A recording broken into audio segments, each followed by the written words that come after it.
ETF index mutual funds నేర్చుకుని stock మార్కెట్లో రాణించాలనుకుంటున్నారా? వెంటనే ఈ నెంబర్కి కాల్ చేయండి. నమస్తే రమగారు. నమస్తే జయ. రమగారు, మనము గుణశర్మ కథ చెప్పుకుంటూ ఉన్నాం. ఫస్ట్ సిరీస్ అయ్యింది. ఆవిడ వరించింది ఆయన్ని. వరించిందనాలో ఇంకేం చెప్పాలో వరించింది అనకూడదు, భర్తగా అయితే వరిస్తారు. దీన్ని కామించటం అంట. అదే నేను అనలేకపోయాను రమగారు. ఈ రాజుగారు మహాసేనుడు ఓ రోజు ఎక్కడికో దీనికి వెళ్తూ, ఈతకి వెళ్తూ గుణశర్మను కూడా తీసుకెళ్ళాడు. అంటే నదికి వెళ్ళి స్నానం చేసి వస్తారనమాట. ఏవో ఉంటాయి కదా కార్యక్రమాలు. అయితే ఏమైంది, నదిలోకి దిగాడు మహాసేనుడు. గుణశర్మ ఆల్రెడీ స్నానం చేసి సంధ్యావందనం చేసుకుంటున్నాడు. రాజు కొంచెం ఈత కొట్టగలిగిన వాడు. ఈత సరదా ఉంది, ఆయనకి ఎక్సర్సైజ్ అవసరం కదా. గుణశర్మకి అంత ఎక్సర్సైజులు అవి అవసరం ఉన్నాయేమో, కానీ అతను ఇక్కడ చెయ్యాల. ఈయన లోపలికి వెళ్ళాడు. ఇంతలో ఏమైంది, ఒక మొసలి పట్టేసింది రాజుని. అయ్యో, కాలు పట్టేసింది. ఆయన శత విధాల ప్రయత్నం చేశాడు. ఎంత లాగిన బలవంతుడు ఆయన, ఏమి చిన్నవాడు కాదు హసేనుడు కూడా. ఎంత లాగినా ఆ మొసలి వదల్ల. ఆయన గట్టు మీదకి వస్తున్నాడు, లోపలికి వెళ్ళిపోతున్నాడు, వస్తున్నాడు వెళ్ళిపోతున్నాడు. ఈ సందట్లో మొసలి కాలు పట్టుకుంటే ఎంత నెత్తురు పోతుంది.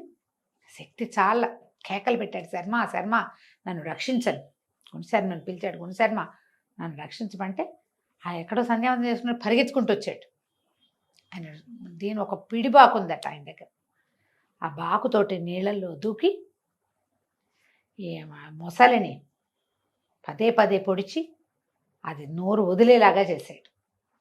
మొసలిని సంహరించి ఈ కాలు బాగా గాయపడిన కాలుతోటి రాజు నెత్తురు పోతుంది, రక్తం పోతుండేసరికి నీరసం వచ్చేస్తుంది. రాజును మోసుకొచ్చాడు బయటికి. దూరంగా సైనికులు వాళ్ళు, రాజుగారు హాయిగా ఈతలు కొడుతుంటే వాళ్ళు ఎవరి నుంచి ఉంటారు, గట్ల మీద ఉన్న వాళ్ళంతా పరిగెత్తుకొచ్చారు. సరే, ఒకళ్ళిద్దరు మూలికా వైద్యులు ఎవరినో కేకేసుకొచ్చి ఈ నెత్తురు వస్తున్న కాలికి కట్టుకట్టి రాజును చెయ్యని దించి తీసుకుపోయారు లోపలికి. కోటలోకి వెళ్ళిపోయారు. రాజు అన్నాడు, ఇది నువ్వు ఎన్నిసార్లు రక్షించావు నన్ను, ఇట్లా కూడా నువ్వు నా ప్రాణాలు కాపాడేవు అని ఎంతో సంతోషంగా ఉండేవాడు. రాణిగారు మాత్రం తన ప్రయత్నాలు మానల. గుణశర్మ జాగ్రత్తగా అంతఃపురం వైపుకి వెళ్ళకుండా ఉండేవాడు. ఇంతలో ఏమైంది, వీళ్ళు ఒక రాజుతోటి యుద్ధం వచ్చింది, అతను వచ్చాడు. కానీ మన గుణశర్మే రాజుకి భగవంతుడు దేవదూతలాగా మాట్లాడి ఆయనతో సంధి చేయించి పంపించేశాడు కదా విక్రమశక్తి అతను. ఆ విక్రమశక్తి మీద ఈ మహాసేనుడికి మహామంటగా ఉంది. తనంతట తను మన మీద యుద్ధానికి వచ్చాడు, వాడే సంధి చేసుకున్నాడు. కానీ వాడిని జయించాలి మనం. ఏదో భగవంతుడి సహాయంతో ఈ కథ ముగిసిపోయింది అని అనుకోవడానికి వీల్లేదు. అది ఎందుకు జరిగింది, గుణశర్మ వల్ల జరిగింది.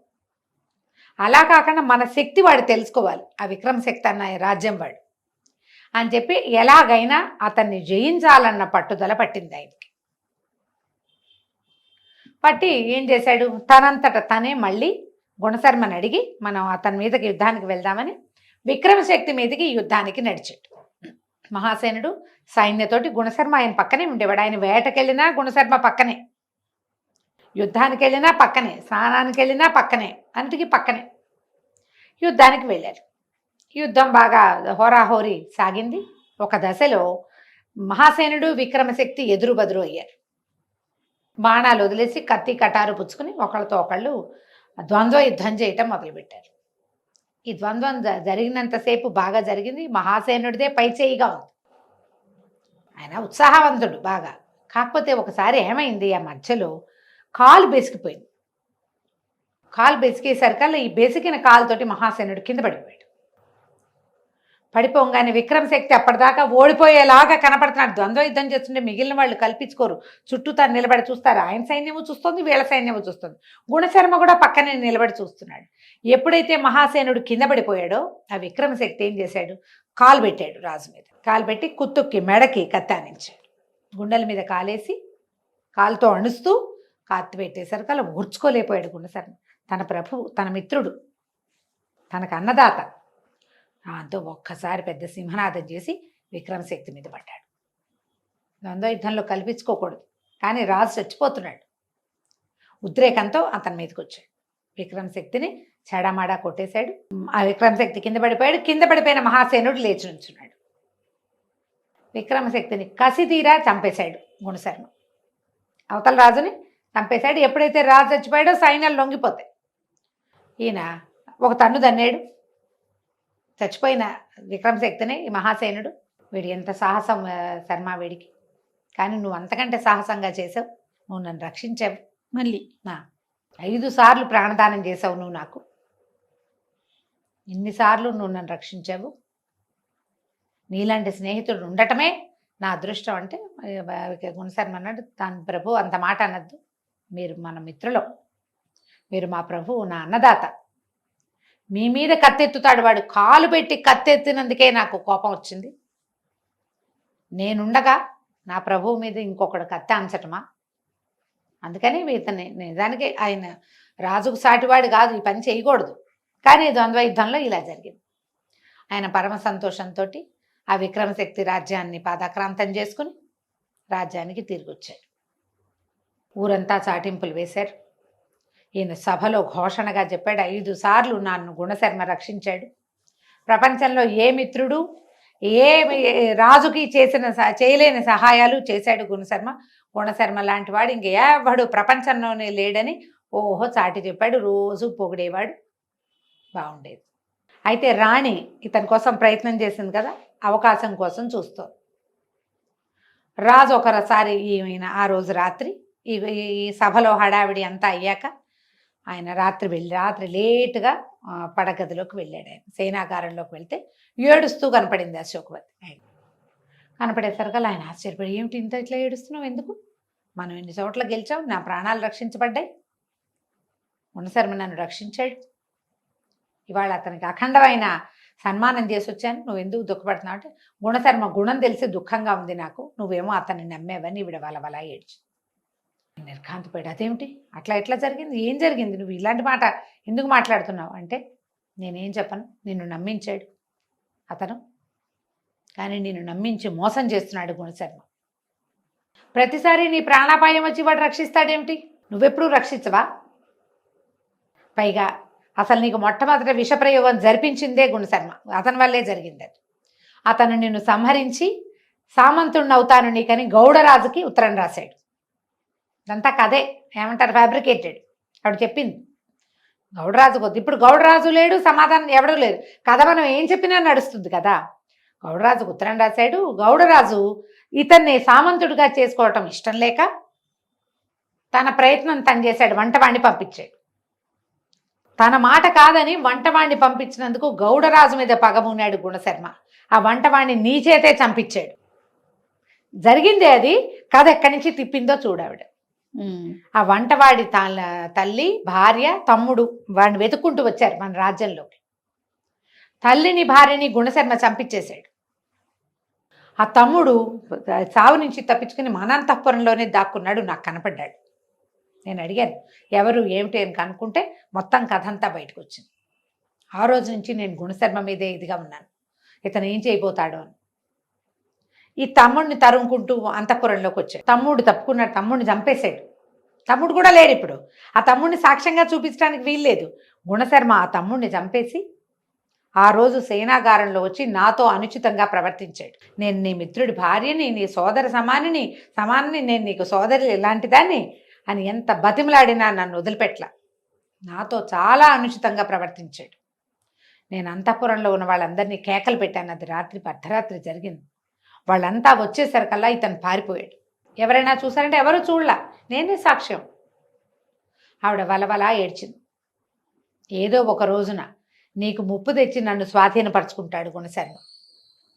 నీతో కలిసి నేను సహగమనానికైనా సిద్ధమే, కానీ ఇలాంటి పని చేస్తానా నేను?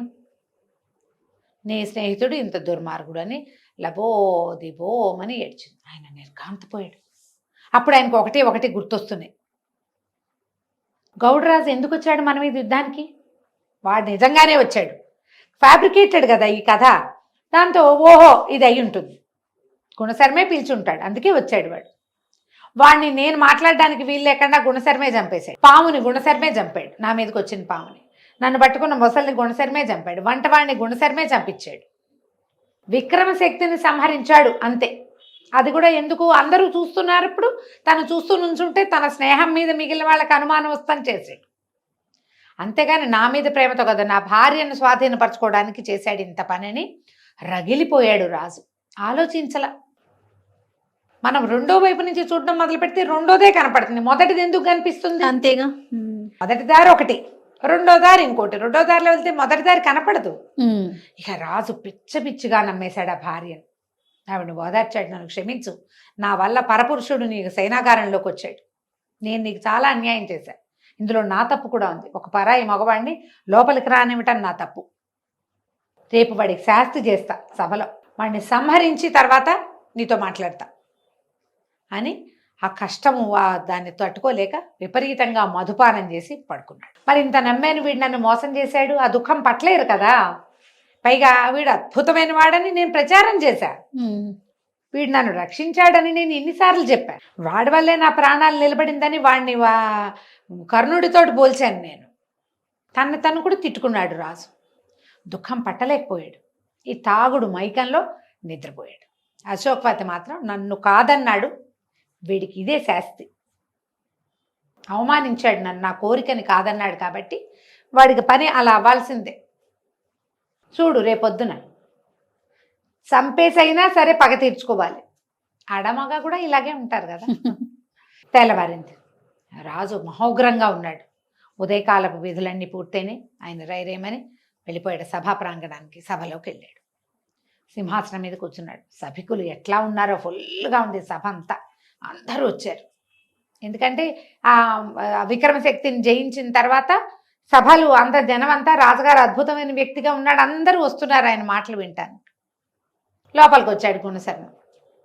మామూలు గారు లోపలికి రాగానే రా రా అని పిలిచి సంతోషంగా పలకరించేవాడు. పొద్దునే గుడ్ మార్నింగ్ చెప్పుకునేవాడు. గుడ్డు లేదు, మార్నింగు లేదు. ఆయన పళ్ళు పటపట్లాడించేస్తున్నాడు. వచ్చి తన ప్లేస్లో కూర్చున్నాడు గుణశర్మ. రాజు పరిగెత్తుకుంటూ వెళ్ళి సింహాసనం దిగేశాడు. ఆ గుణశర్మని పట్టుకొని నేల మీద పడదోసి అతని గుండెల మీద కూర్చున్నాడు. సభికులు ఆశ్చర్యపోయారు. ఏమైంది రాజుకి? నిన్నటిదాకా మెచ్చుకున్నాడే, ఒక పూటలో ఎట్లా తీరిపోయింది ఇది? సభికులందరూ కేకలు పెట్టారు. వద్దు వద్దు, ఇలా చెయ్యొద్దు, నువ్వు ధర్మదాతవి, నువ్వు ప్రభువువి, మీరు ప్రభువు కాబట్టి మీరు విచారణ జరపండి. ఇతని గుణశర్మతో ఏ తప్పు జరిగినా, అంతేగాని ఇంతమంది సైనికులు ఉండగా మీరే శిక్షించడానికి పూనుకోకూడదని రాజును బలవంతంగా లేవదీశారు. ఈ గుణశర్మకి తలా తోక ఏమీ అర్థం కావట్లేదు, ఏం జరుగుతోందో కూడా తెలియటం. ఏమైంది ప్రభు, ఏమైంది ప్రభు, ఎందుకు నా పట్ల ఇంత కోపంగా ఎందుకున్నావు అని అడిగాడు. అడిగితే రాజు అన్నాడు, నీ మోసాలన్నీ బయటపడ్డాయి, నువ్వు కడు దుర్మార్గుడివి, నీ అంతు చూస్తాను ఇవాళ. గుణశర్మకి ఏమి తన అర్థం కావటం లేదు. ఏం జరిగి రాజు ఇట్లా రియాక్ట్ అవుతున్నాడు? ముందు రోజు సాయంకాలం కలిసే ఉన్నామే, రాత్రి పార్టీ అయింది, బోళ్ళంతా విందు జరిగింది అక్కడ. రాజు పరమ సంతోషంగా వెళ్ళాడు అంతఃపురానికి. తెల్లవారు అంతఃపురం నుంచి వచ్చేసరికి ఇట్లా తిరుక్కున్నాడు. అతను నుంచోబెట్టారు గుణశర్మని, కూర్చొని నిలబెట్టారు. అప్పుడు సభికులంతా అడిగారు, ఏం జరిగింది ఏం జరిగింది అంటే, ఇతను గౌడరాజుతోటి కలిసి నాకు విషాహారం పెట్టించాడు, ఇతని వల్లే విషాహారం తినాల్సి వచ్చింది నేను, ఇతనికి ఎలా తెలుసు అందులో విషం ఉందని అంటే, ఇతను అన్నాడు అదొక మంత్ర విద్య, అదొక విద్య, ఒక ఆహారాన్ని చూస్తే అందులో ఏముందో తెలియటానికి ఒక విద్య ఉంది, ఆ విద్య వల్ల నాకు ఆ కూరలో విషం ఉందని తెలిసింది, అన్నంలో పులుసులో పానీయాల్లో లేదు, ఒక కూర పదార్థం శాఖం అందులోనే ఉంది అనేసరికల సభికుల్లో కొంతమంది గుణశర్మకి విరోధులు ఉన్నారు. ఏంటి రాజుగారు ఇంత గుణశర్మనే పట్టుకుని వేళ్లాడుతుంటే వాళ్ళకి నచ్చటల్లా. వాళ్ళు అన్నారు ఇవన్నీ అబద్ధాలు, అలాంటివి ఉండవు, తను మోసం చేస్తున్నాడు, తనకి తెలిసి ఉంటుంది, రాజుగారు చెప్పేదే నిజం, అసలు ఆ వంట పెట్టించిందే వీడై ఉండాలి, రాజుని నమ్మించడానికి చేశాడు, వాడు ఎవరన్నా చంపించేశాడు, అయిపోయింది, వాడు చచ్చిపోయాడు, ఈయన పట్ల ఈయనకు వ్యతిరేకంగా సాక్ష్యం చెప్పడానికి వంటవాడు బతికేలేడు, ఆ రోజే శిక్ష పడింది కదా. ఇక కేకలు పెట్టారు. రాజు అన్నాడు, నువ్వు గౌడరాజు నీ వల్లే వచ్చాడు యుద్ధానికి, ఈయన రామాహరి నేను అట్లాంటిది చేయలేదన్నాడు. కాదు నువ్వే చేసావు. అయితే రాజు ఏం చెప్పాడు భార్యకి, ఇలా ఇతను నీ పొందు కోరుతున్నాడు అన్న మాట ప్రజలకు చెప్పకూడదు, తెలియకూడదు, అవమానం, రాణికి ఎంత అవమానం ఈ మాట బయటకు వస్తే, ఎవరికి చెప్పని అన్నాడు. కానీ ఉద్రేకంలో రాజా ఆ మాట కూడా చెప్పాడు. ఈయన అశోకవతి మీద కన్నేశాడు గుణశర్మ, ఆమెతో అనుచితంగా ప్రవర్తించాడు. ఇతనికి ఏం పాలుపోలేదు. సభలో అందరూ గట్టిగా చీ చీ చీ అన్నారు. బ్రాహ్మణుడు మిత్రుడు అంతఃపుర ప్రవేశం చేయిస్తే ఇంత పని చేస్తాడా, పట్టి బంధించండి అని సైన్యాధిపతి అరిచాడు. రాజు కూడా పట్టి బంధించమన్నాడు. బంధించమంటే వీడిని ఎట్లా బంధిస్తారు? రాజు అంత వాడిని వెనక నుంచి కావలించుకుని నిరాయుధుడిని చేయగలిగేవాడు. వాడు మామూలు వాడు కాదు కదా గుణశర్మ, గట్టివాడు. ఇక సైనికుల మీద పడ్డారు. ఈయన వాళ్ళకి వీళ్ళకి జుట్లు ముడేసి చితకొట్టి తప్పించుకున్నాడు. ఎంత ప్రయత్నం చేశారు. చివరికి ఈయన ఏం చేశాడు, ఆయన దగ్గర ఒక అంజన విద్య ఉంది. అదొక డబ్బాలో ఇట్లా రొంటిని పెట్టుకుని ఉంటాడు ఎప్పుడు. మామూలుగా మనం పిడిబాకులు అవి పెట్టుకుంటారా, ఒక చిన్న అంజన డబ్బా ఉంది. ఆ డబ్బా తీసి ఆ అంజనం ఒంటికి రాసుకుని వీళ్ళకి కనపడకుండా మాయమైపోయి రాజు అటు ఇటు చూశాడు. అప్పుడు వాళ్ళకి తెలిసింది వీడి దగ్గర మంత్ర విద్యలు ఎలాగో ఉన్నాయి కదా, తప్పించుకున్నాడు. ప్రజలు ఈ సభికులంతా అన్నారు, అయ్యో వీడు ఇలా మాయమైపోయాడు, పోన్లేని మంత్రాల మారివాడు, మీతో ఉండకపోవటమే మీకు మంచిది. ఇలాంటి వాడు ఇంకేం చేస్తాడో రేపొద్దున. ఇలాంటి స్నేహాలు పనికిరావు. సామాన్య మానవులతో స్నేహాలు చేయాలి, ఇలా మంత్రాల మారులతోటి స్నేహం చేస్తే చాలా ప్రమాదం. మహారాణికి ఎంత ప్రమాదం తప్పింది. మిమ్మల్ని ఏం చేసేవాడు వీడు, ఈ రాజ్యానికే ఎసరు పెట్టేవాడు అని అందరూ తలా ఒక మాట అన్నారు. రాజు చాలా దుఃఖము అవమానంతో సభసాలించి వెళ్ళిపోయాడు. ఈ మాయమైపోయిన గుణశర్మ ఇక ఈ రాజ్యంలో ఉండలేడు. ఊరంతా ప్రచారం అయిపోయింది. అతనికి తల్లి తోడు ఎవరు లేరు, ఒక్కడే ఉన్నాడు. భార్య సంతానం కూడా లేదు. ఇక తన ఇంటికి వెళ్ళకుండా ఒక అడవి దారి పట్టి వెళ్ళిపోయాడు. వెళ్ళి ఒక గురుకులం లాంటి ప్రాంతానికి వెళ్ళాడు. ఆయన ఎవరో ఒక ఆయన కూర్చుని అందరికీ విద్యలు చదువు చెప్పుకుంటున్నాడు. ఆ ఋష్యాశ్రమం లాంటిది, ఒక గురుకులం లాంటిది. ఆ గురుకులంలోకి వెళ్ళాడు. నా పేరు గుణశర్మ, బ్రాహ్మణుడిని, కొంచెం ఆహారం పెట్టించండి అని అడిగి అక్కడ భోజనం చేసి అక్కడ ఉన్నాడు. అప్పుడు ఆయన అడిగాడు, ఎవరు ఏమిటి నీ సంగతి అని కనుక్కున్నాడు అనమాట. ఏం వివరాలు చెప్పాడు, అసలు ఈ గుణశర్మ ఎక్కడి వాడు, ఎక్కడి నుంచి ఇక్కడికి వచ్చాడు, మనం తర్వాయి భాగంలో తెలుసుకుందాం. తప్పకుండా గారు. నమస్తే. నమస్తే.